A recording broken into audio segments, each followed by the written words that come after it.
Angel Flight has been carrying patients from rural Australia to specialist medical appointments for more than 15 years. The charity has provided more than 20,000 free flights, with pilots donating their time and aircraft. But an investigation into a fatal Angel Flight crash in South Australia has prompted the ATSB to demand higher safety standards. The community could reasonably expect that community service flights would have a level of safety at least commensurate with other private operations, if not higher. Mount Gambier mother Tracy Redding, her 16-year-old daughter Emily and their pilot Grant Gilbert were killed when their plane plunged into a paddock in June 2017, just 1 minute after takeoff. On that morning, Mount Gambier Airport was experiencing conditions of fog and low cloud. The pilot did not have the qualifications nor the experience for flight in these conditions.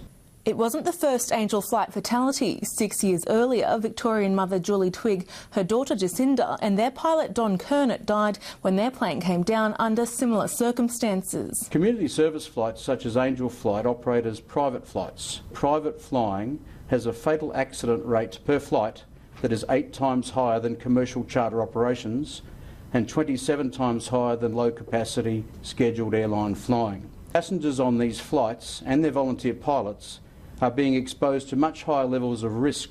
Air safety officials acknowledge Angel Flight pilots face unique conditions, including pressure to get sick patients to care, but insist more risk control measures must be put in place, and in some cases the flight should be avoided altogether.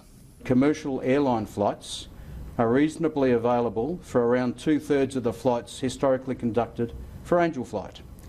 Taking into account passenger needs, at least half of these commercial flights could be suitable at comparable or cheaper cost to the charity. The ATSB says Angel Flight has already acted on a number of safety issues, including developing online pilot safety training, but the charity flights will continue to be monitored. Emily Burley, Sky News.